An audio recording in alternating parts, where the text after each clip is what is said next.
Welcome back to the Homestretch podcast. Today's episode is all about cruise ships and my most recent trip to Norway. So me and Nathan went on a 12-night cruise to Norway with P&O, and I just thought it would be quite fun to do a kind of podcast episode, what they're like, what's on them, how it was getting on and off the boats. And yeah, just give you a little deep dive if you've maybe been thinking about cruise ships or you don't really know what's on them, and giving you my raw, honest, unfiltered opinion about P&O in general and just cruise ships in general, really. Because for me, I love a cruise ship because I feel like you get a lot of experiences back from the money that you're putting into it. So you're obviously seeing beautiful parts of the world where you probably wouldn't have seen them before. And the food is actually a lot better than you think. So I will dive into that a little bit. One thing I will say about Norway is that it is one of the most beautiful places I've ever seen. And, you know, if you're the type of person that has always wanted to see the Northern Lights, a P&O cruise to Norway is going to be your best bet to seeing them, because you can travel to Tromsø or other places in Norway and even Finland and stuff because they're in the Arctic Circle.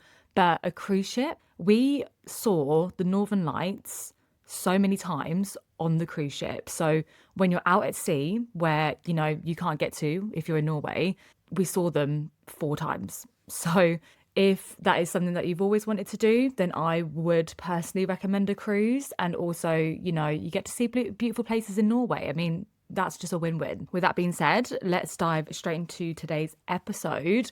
And I kind of wanted to talk a little bit about what you can do on a cruise ship and how they kind of operate, right? So we left from Southampton. Now, if you are driving to Southampton on the day of your departure, I would recommend leaving yourself a good hour just in case you hit traffic, because we basically came from the top of the M25 and we got stuck in quite a bit of traffic, and we didn't really account for that. I mean, it doesn't help with the fact that we were just about to leave and Nathan was pumping his tyre up with, you know, one of those car air pump tyre things, and pretty sure he overdid it. And there was basically like a bulge on his tyre. So we had to then go into my car, which luckily, you know, was working fine. So that was a little bit stressful because we were just about to leave and that happened. But we quickly got around it and we left. So yeah, we did leave a little bit later than expected. But then when we were coming down the M25, there was like so much traffic. So I couldn't even imagine if there was like something on the roads or a road being closed or traffic even worse than that. So just always leave yourself ample time. Generally, the getting onto the cruise ship is super easy. So P&O was so good. Like the staff was super, super friendly and it was just so smooth. So with the thing with P&O, you can actually take as many bags as you want onto the cruise. So it's not just like a one suitcase type thing like it is on a plane. You can have as many bags as you want. And when you basically get dropped off at the kind of departure lounge area outside, you give your bags to the staff and then that will be in your cabin. So whatever bag you've got, whether that's even like a suit, if you're carrying a suit, that can be given to them as well. But all you'll need is a tag. So as long as you've got the tags that they send you, or if you forget them on the day, which, you know, we didn't realize we could give them more bags, they actually have a person working there that can give you the tag. So you can just get a tag when you get there, put it on your bag, and then they'll literally deliver it to your cabin, which was such a nice touch. You don't want to be carrying all your bags and you don't generally go straight to your cabin. I mean, we went there maybe after we had a little walk around just to drop off our other kind of like bags that we were carrying. But yeah, generally you want to give as much stuff to them as possible, because even though the boarding process is smooth and it doesn't take too long, you still don't want to be carrying loads of bags. It's just not great. But the boarding process in general is you go to the front desk, you kind of show them your boarding pass and they'll kind of stamp it and be like, yep, you're through, go into the passport control. So the passport control is not really anything similar to an airport, considering the amount of time you sometimes have to wait in a queue. So we waited in the passport queue for probably maybe 10 minutes. And that was the same sort of thing where you show your passport, you go through the kind of, what's it called? The baggage check area and you go through the metal detector thing. So that is very similar to an airport. But for the actual wait time, it was fine. So from the time we got dropped off outside the sort of departure area to when we actually got on the ship, all in all, it was probably like half an hour. So it was really, really quick. So don't feel if you're rushing for time or you're late that you're not going to get on the ship. Obviously, get there in time before it sets sail, please. But in general, it's really, really quick and smooth. So don't feel like you need to panic and rush because, yeah, it was really, really quick. So we went on the cruise. It was so nice. If you've ever been on a cruise ship, you'll see like the decor, the different rooms. And what you'll want to do when you first get on the ship is kind of explore a little bit. So we went on the Aurora ship, a nice name to go on it because obviously you're looking for the Aurora lights, the Northern Lights and stuff. So that kind of said to me, we're probably going to see the Northern Lights on this cruise. I just had a feeling. And yeah, what you want to do is when you first get on the cruise is just explore it. And I've never been on the Aurora ship before. I've been on a few of the other ones years ago when I was a kid. The first day and the setting sail day is really for you to explore the ship and get your bearings a little bit. And the Aurora ship is actually their smallest one. And even saying that, there was still so much to do there. There were so many rooms, there was so many activities. It was really, really great. And what they do on the setting sail day is a little kind of show. It's like a welcome party type thing. And yeah, you kind of grab yourself a drink and you just watch the dancers do some dancing, getting people kind of excited for the holiday and explore the ship really. I will say when it comes to the drinks package, for, cruise ships in general, but in this one in particular, the P&O, you don't really need one. I don't think personally. The drinks weren't that expensive on there. And I think all in all, throughout the whole 12-night cruise, including extra things we paid for like maybe a bit in the casino, not loads, maybe like 40 quid's worth. But then we went for an extra dinner, which was an extra £50 for both of us. And then we did another one of their restaurants, which was an extra £12 each. So that was £24. With the drinks and everything included, we spent £912. And that's for two of us for the whole 12 days. Whereas the drinks package, I think, is something like £45 per person per day. But you have to pay for the whole drinks package for the whole 12 days. So if you're not going to be drinking more than 5 drinks a day, then it's not worth it. Maybe more than that, to be honest, because they were not as expensive as you might think they are. But we enjoyed ourselves. We had a drink when we wanted to. I think we had a drink more or less every day, to be honest. But one day it might have just been 2, or it might have just been a cider, or it might have just been like a red wine with dinner. So we never actually drank more than 5 drinks really a day. So it made sense for us not to get the drinks package, and it worked out for the best. And you can actually bring on, I think it's 1 bottle each of an alcohol. So you can't bring a bottle of gin or a bottle of vodka, but you can bring like a bottle of wine, or you can bring maybe, I don't know, a bottle of Prosecco, that sort of thing. So you can't bring on like spirits, but you can bring on wine. So we definitely did that as well. So yeah, I don't feel like you need the drinks package unless you're planning on drinking like a lot every single day. And 12 days is a lot of time to drink, especially if you're going off the ship for 4 or 5 days of that. So yeah, it's kind of up to you whether you think that's going to be worth it or not and how much you drink, to be honest. But that is just my general thoughts on the drinks package. So going on to the activities on the ship. Now, this is one part that we absolutely loved. So this was Nathan's first cruise ever. So he didn't really know what to expect. And I feel like the last time I went on a cruise was in Hawaii, and that was in 2019. And that was like about three or 4 months before COVID lockdown happened. So I can't really remember what we did on that ship because I don't think we drank too much, but we didn't do hardly any of the activities. And I kind of wish we did. We did quizzes and things like that. But in general, I feel like this cruise that we went on with P&O, it was so much fun because they have activities like dancing. So they have dance classes with instructors where you learn ballroom dancing, like the Tina Tango, the Rumba, the Cha-Cha. That was so much fun. And it was dances that we would never learn like off the ship. So it was a really great opportunity to get our feet stuck into something that was a bit fun, something that we'll take away. And like the instructors, John and Catherine, were amazing. Like they just made our trip, and they were so friendly. They were really patient. They were just lovely people. And oh, I don't know, they really made our trip because we saw them more or less every day because we were learning dances every day. And then in the evenings, they do a dance date where for an hour and a half at 7 and then an hour and a half at 9, you basically do the dances on the dance floor that you've learned, and they'll do, I don't know, like dances that they don't teach, but all the people that know the dances would get up and dance, and it was so nice to watch. It was one of those things where, you know, when you're watching people dance and your heart just like melts. I'm like, this is so cute. And the people that like, they were older generation, but like they just knew what they were doing, and it just looked so smooth and so nice, and it really melted my heart, to be honest. And I absolutely loved it. So dancing was one main thing that we did do on the cruise. And yeah, the other thing that we did as well was line dancing. So they did that every morning when we were at sea at 10 o'clock. And that was really fun as well, especially when the ship was really rocky. That was really fun because people were kind of like, whoa, whoa, moving around a lot. So that was really, really funny. And it just puts you out of your comfort zone a little bit. You're kind of like, you're having a bit of fun, you're moving your body, and you'll be so surprised with how many steps you do when you do line dancing. It's crazy. But that was really, really fun as well. So we did that a lot. And another thing that we did do was quizzes. Now, I feel like cruise ships are just known for their quizzes, and you will have certain groups of people that you'll see along your holiday that are just like quiz masters and they win all the time. But it's the taking part that counts, right?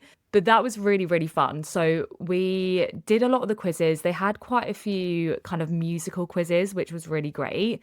And then when it was Halloween, because we went over Halloween, they did Halloween related like quizzes. So that was really cool too.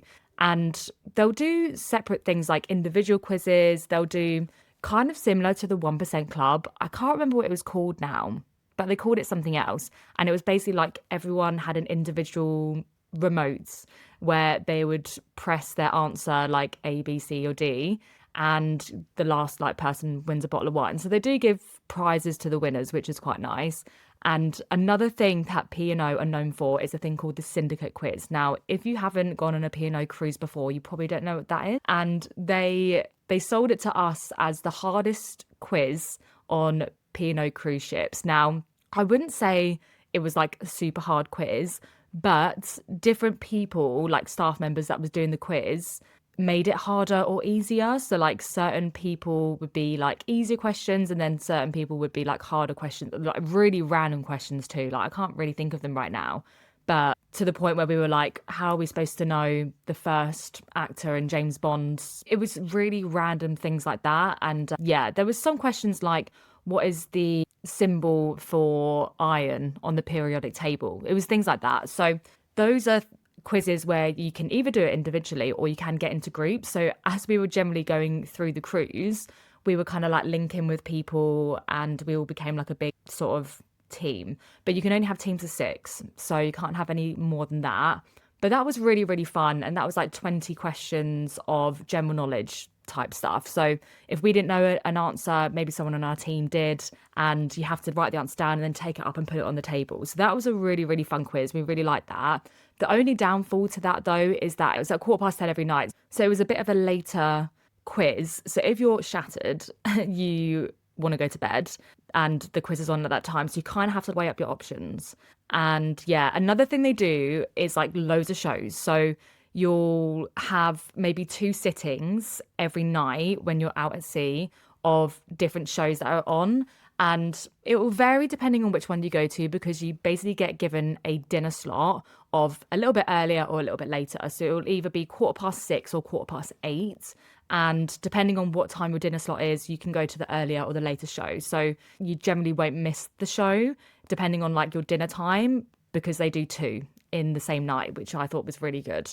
And then other things they did as well, you know, a lot of kind of sports related stuff. So they would do a lot of table tennis competitions.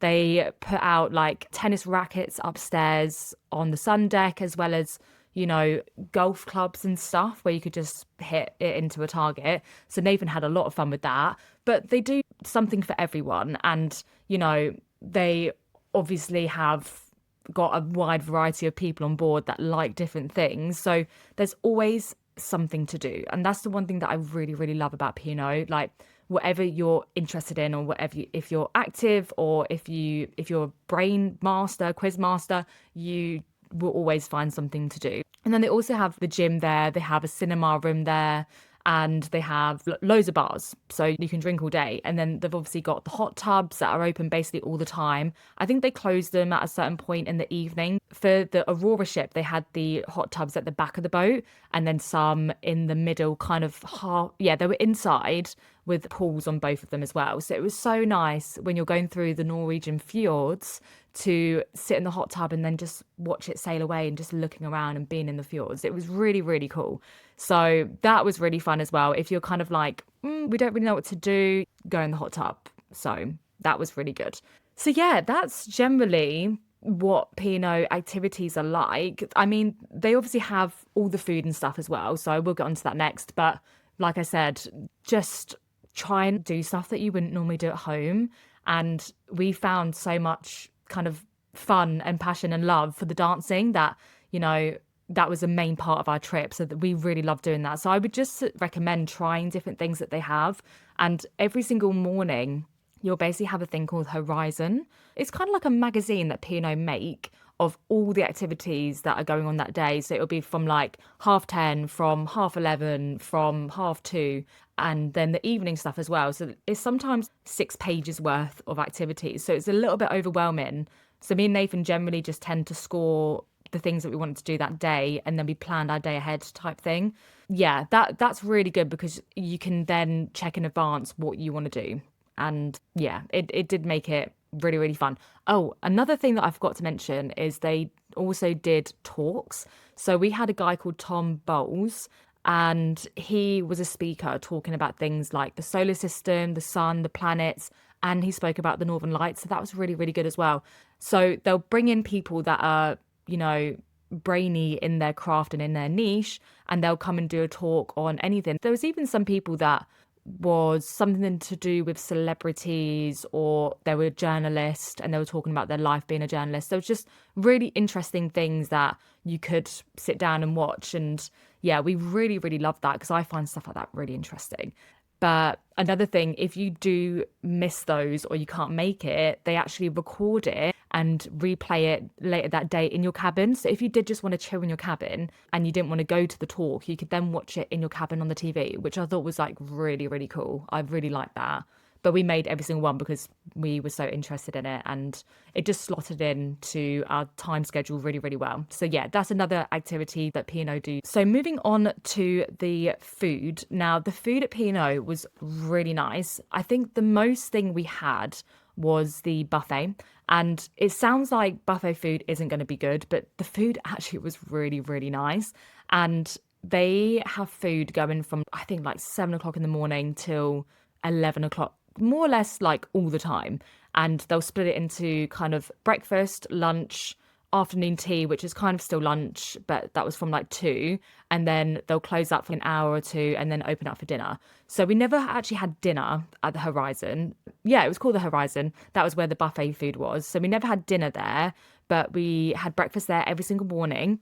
And then we also had lunch there every single day. Yeah, we didn't go anywhere else for lunch apart from when we went off the ship. So one thing that will happen when you go on a P&O cruise is they'll assign you the dinner. So we got seated in the Alexandria restaurant, and that's basically right at the back of the boat. And you'll basically get either an early sitting, like I said earlier, at 6:15, or a later one at 8:15. So we was at 8:15, which we were fine with, to be fair, because we would always have a big lunch and then we would just wait for the dinner. Was we 8:15? Yeah, we was. We was the latest sitting. Yeah, I had to think about that. But you'll basically get assigned a seat, and you can pick and choose when you go for that dinner. So if you wanted to go there for the first and second night, but not the third, that's fine, because that seat will always be yours, whether it's taken by you or not. So you'll also find on the card that you'll see how many people are on that table, and it could be 4, 6, 8 people. You could be sat on a group of people of 8. And yeah, I don't know if you can change that. I'm pretty sure you can. But we were on a table of 4. So it was me and Nathan and then another couple that we met. And they were so funny and so great. So we were having dinner with them every single night. So that was really fun. But yeah, I guess if you didn't want to sit on a table of 6 other people, I'm pretty sure you would be able to ask to be moved or change it, because 8 people was a lot. And, the first night, you do generally have to have that sort of chat of, so where are you from? What do you do? It's that small talk at the start, but then by the end of the holiday, we spent so much time with them that we loved going for dinner with them. It was so funny and so great. So you do generally get closer to people the more time you sit down and have dinner with them. That is your designated time and your seats for a nicer restaurant if you didn't want to go to the buffet. But you can always go to the buffet if you wanted to. You can just pick and choose what you want to do, really. And then another thing with P&O, they have certain restaurants that you pay extra money for. So there was the Sindhu, which was like an up-leveled Indian that was really, really good. So that was like their most like poshest restaurant, where you pay an extra £25 per person and you have a 3-course meal, not including drinks. But so yeah, so it was £25 and it's a different meal compared to the Alexandria or the buffet food. And yeah, Nathan just really wanted to try it and it was really nice. Like I can tell why it was extra money. But you have all 3 courses included in that £25 and it was good. I would say though that the kind of waiter and the waiters and the staff were the best in Alexandria. They were super friendly, really attentive, really helpful, and just really nice. And I feel like in the other restaurants, they just weren't as attentive, if that makes sense. But yeah, the Cindy was really good, but I felt like the staff weren't as friendly, if that kind of makes sense. I don't know why, because yeah, I didn't really get it. But we also had dinner at another restaurant called the Beach House, and that was an extra £12 each, I think, 12 or £13. So not as much as the Sindhu restaurant, but it was still like nice enough. And was it worth it? I personally would say no. I thought the food at the Alexandria was better. So we were kind of like, if we go on another cruise, we probably won't pay extra to go to a different restaurant, because the food at the Alexandria was really, really nice. And that again was a 3-course meal. And if you liked 2 starters on the menu, you could have both if you wanted to. So yeah, I think the food there compared to the beach house, I think the Alexandria was better. So I think we were a bit gutted that we paid more for the beach house that time. But, you have to try things and see what it's like and just kind of go by that, really. But in general, the food on P&O was really, really great. We were really impressed. And I will say, like, the buffet food was so good. Like, the breakfast was 10 out of 10. I don't know what they put in their scrambled eggs, but the scrambled eggs were so, like, creamy. And for me, scrambled eggs need to be creamy, and it was so nice. I think I had scrambled eggs on toast every day for 12 days, which sounds like a lot, and it sounds like, surely you're going to get sick of that. But no, I absolutely loved it. So yeah, I basically had that every morning, because when you go off as well to a port, like a stop, you would generally have breakfast on the ship before. So it did get quite busy at the buffet before you got off. So I would recommend kind of getting up there a little bit earlier. I think most of the time we got up there at like 8 o'clock, and then we would dock 8 or 9. So then by the time we finish breakfast, we can just get off the ship. So yeah, that was the food. The food was good for the money that you pay towards a cruise with P&O for the Aurora ship. It's definitely worth it. And yeah, like I said, if you wanted to try the other restaurants, then go for it. The only one that I would say was worth it was the Sindhu, because like it was up-leveled Indian. It was stuff that we hadn't actually had before. So that was really nice to try, but we wouldn't do that again. We would just stick with what we got kind of free included in like the whole package. So another thing that I will say about P&O in terms of getting on and off the ship in the ports. Now, this is only for Norway and for the cruise that we went on, because I'm sure the Aurora ship goes to other like cruises up and down Norway as well. But for our cruise in general, we stopped at, I think, 5 places in total. So the first one was Andalsnes. That was about 3 days crossing the North Sea and going up Norway a little bit to Andalsnes. And then we came out and went for a day at sea up to Hammerfest, which was right at the top of Norway. That was the highest point that we went to. And then we went down the fjords into Alta, and then for 1 day, and then we went down the fjords, next day in Tromsø, which was like the best place ever. And then we travelled for, I think we travelled for 2 days, all the way down to the bottom, went to Haugesund. I think that's how to pronounce it. That's right at the bottom of Norway. And then we cruised back for 2 days. I might have got a few of those days mixed up, but that's kind of like the route that we took basically. So one thing that I did really like about P&O is that in your cabins, you'll have a TV screen and they'll basically show you exactly where the ship is, like on the map. So I really thought that was cool. One thing that I noticed about the ship though, it was kind of going in sometimes and then back out randomly. It was like it was popping in the sea, turning around and then just going back out and going up the route that we normally went to. It was a bit weird. I was like, what's going on? But yeah, apart from that, it was generally the route that we saw.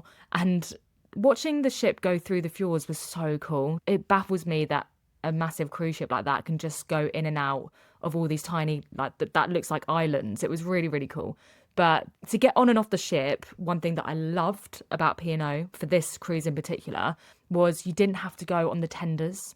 You know, like the small boats from the ship onto land, wherever you're going. You didn't have to do that on this cruise, which I was really scared because those little small boats really make me seasick. Cruise ships, absolutely fine, but small boats that are going like this in the water, no. We did that in Hawaii and I nearly passed out like twice.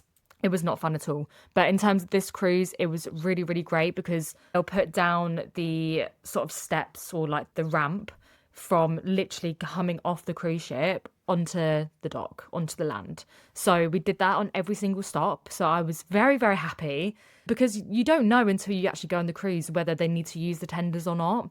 So yeah, for this Norwegian cruise, we didn't need to use it, which I was so happy with. So I'm now going to go on to what the ship was like in general in terms of the rockiness, the smoothness, that sort of thing. You have to kind of take this with a bit of a pinch of salt because every cruise ship you go on will be very different. So don't take what I'm saying as being scared about cruise ships or anything, because when you're on a ship, you have to kind of expect a bit of rockiness. And even though this cruise in particular was probably the rockiest one I've been on, and I've been on 4, it was worth it. It is so worth it. And cruise ships are so safe. They are honestly like so safe. So don't ever feel scared. The creaks and the cracks and the vibratings of the ship is very normal. From the start, when we set sail from Southampton, we were going across the North Sea. Now, it was generally smooth until we got maybe like the day before we were going to Andalsnes. And it started getting a little bit rocky, but it was fine. Like, I felt fine. There was no sick bags out because that's kind of what they do. If it's going to be a bit rocky, they'll get the sick bags out. So then when you do see them, it's kind of like, oh, it might be a little bit rockier than being smooth sailing. But it was a little bit rocky, but nothing too crazy. It was fine. So we got to Andalsnes. That was great. We walked off. Andalsnes is beautiful, by the way, and definitely go up on the cable car if you ever stop there. It was stunning. But anyways, we stopped up at Andalsnes, and then when we were sailing back out, we had about a day at sea, and then we're going to be up to the top at Hammerfest. The captain did come on the tannoy and did say to us, you know, it might be a little bit more rocky than yesterday, but it's fine. We're basically in the tail end of a storm. And yeah, he was kind of preparing us a little bit, but it was really rocky. Now, the couple that we sat with at dinner, he basically had a friend that worked on the oil rig. And he said to him, well, I really hope you're not sailing out today because the winds and the sea are pretty rough. And he was like, oh, no, we're sailing to the top of Norway today. He was like, oh, be a little bit prepared for rockiness. And yeah, that was the rockiest part of the trip so far, to the point where like you're at the back of the boat and the boat was really, really rocking like deeply from side to side like this. And I feel like when it's rocking like that, it's not as bad. But when it's kind of going like that, your tummy goes a bit. And we were trying to eat dinner. And I mean, I just had 2 glasses of red wine, to be honest, to try and take my mind off it. But the one thing that I struggled with was sleeping. So I think that night I maybe got 3 hours worth of sleep because we were right at the front of the ship where our cabin was and we were on the inside, and where the waves was hitting the side of the ship, it was vibrating the ship and you could hear everything and feel everything. So I had my headphones on, but I just couldn't sleep.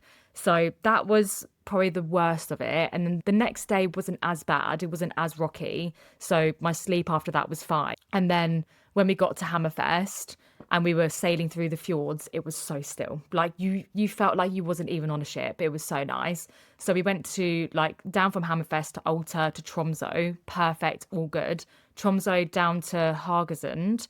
that was absolutely fine as well. And I was like, oh, I kind of forgot what it's like when a ship is rocky. But when we left the last stop at the bottom of Norway and was cruising back to Southampton, as we were cruising away, the ship was tilted like that. And basically, we were going into like strong gale force winds, and the cruise ship was pretty tilted. And to the point where I was looking down the hallway and I could see people like walking to the side. It was actually crazy. It was quite intense. And I was looking out while we were sailing away thinking, that horizon's up there, but then on the other side, it's all the way down there. And I was like, the ship is tilted right now. The waiters were struggling a little bit with, working, and it eased off. I think it probably was like that for about 6 hours, which sounds like a really long time. But I think because we sailed away at 5 and it started getting better at 9 or 10 o'clock at night, I was able to sleep. Like, that was fine. And the ship wasn't rocky then. The ship was just sailing tilted. I don't know what was worse, the rockiness before, the tiltedness of the ship. Yeah, I've never seen that before and I've never experienced it, but I'm kind of glad that I have, and I'm glad that it's normal. But it must be the way that the ship was sailing away. That's obviously going to be a lot easier for people to deal with rather than going through the rockiness. I don't know. The captain was amazing, the staff was amazing, and yeah, for the rest of the sail on the way back, it was absolutely fine. In general, the ship itself was quite rocky. I would say maybe 20% of the time I was a bit like, oh, my tummy, not great. Not seasick to the point of being seasick, but uncomfortable. I think the only word I can describe that feeling is just feeling uncomfortable. I wasn't anxious, but there was like a small feeling of, I don't really like this, but I'm going to have to deal with it. What can you do? You're stuck on a cruise ship in the middle of the North Sea or going past Norway. Like, there's not much you can do. In general, it was smooth with a little bit of rockiness, but it was so worth it. It was just so worth it. And like I said, if you do go on a cruise ship, you kind of have to expect it to be a bit rocky. It can't just be smooth sailing all the time, and it's always going to depend on the weather. It will depend on if you're going through a storm, like some of the wind that we experience when you're on the higher decks, you just get blown through the door because the wind is so strong. So they had to close down a few of the lower decks because it was so windy. But, we was in Norway, we was in the Arctic Circle. It's going to be windy, it's going to be a bit rainy, it's going to be cold. You just have to expect it. So going on to my last and final point, and the most exciting thing about this cruise was the Northern Lights. So we saw them 4 times, and P&O can't promise that you're going to see the Northern Lights, but it's obviously one of the main things as to why people book this cruise.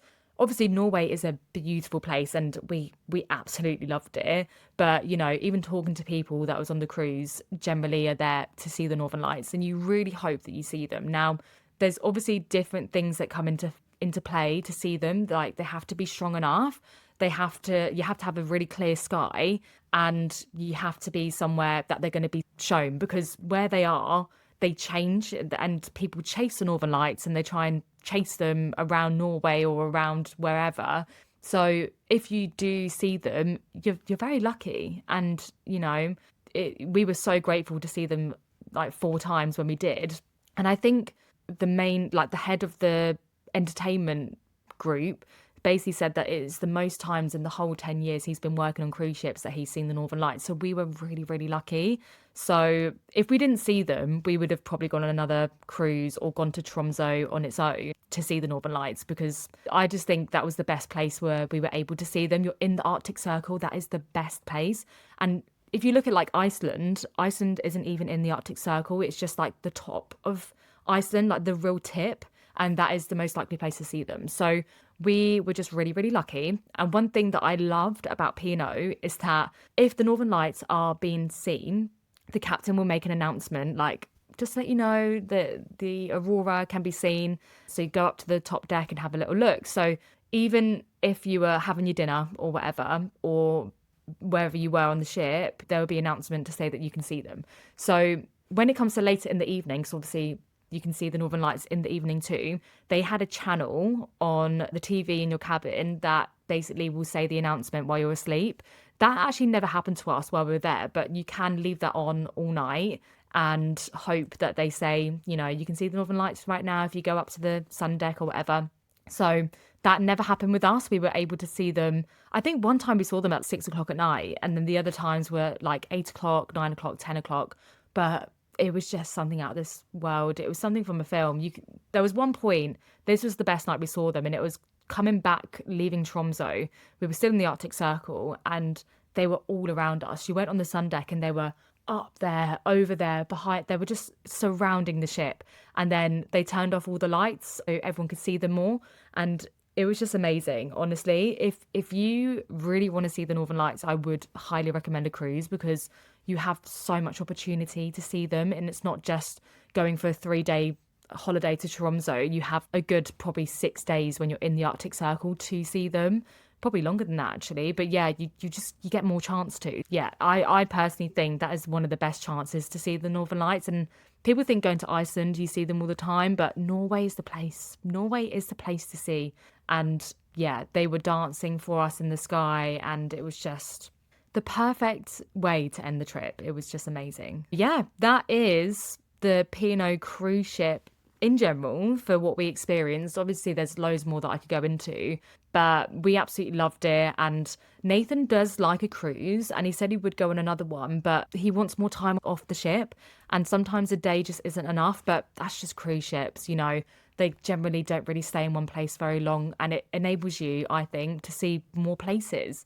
And I love that. You know, when are we going to go to Andalsnes in Norway? You never would. And we saw the best views I think we've ever seen in our life going up on that cable car. So it gives you an opportunity to see different places and lots of different places in one go. I think for me, I would really love to go on a hot one and go to the Caribbean because I went on two when I was really young. And I think one when I was like maybe 7, the other one when I was maybe like 11 or 12. And I kind of can remember them, but I feel like as an adult, I'm going to appreciate them a bit more. So, yeah, I think a hot cruise is definitely something that we will do at some point, but probably not for a while. I think we just want to maybe explore different places and stay longer in places and not feel like we have to get back on the ship, like when, you know, you have the time frame to get back on. So, yeah, we absolutely loved it. P&O were incredible. The staff were amazing. The food was obviously really good. We were able to see the Northern Lights, see beautiful places in Norway. It was just a 10 out of 10 trip, to be honest. And I would highly recommend it to anyone. Like all my friends, when I've come back, I've said, if you want to see the Northern Lights, you need to go on this cruise. So yeah, definitely look into P&O and look into the Aurora ship if seeing the Northern Lights and seeing Norway is something that you want to do, because we absolutely loved it and I miss it so much. It's so great not having to cook anything for 12 whole days. It was amazing.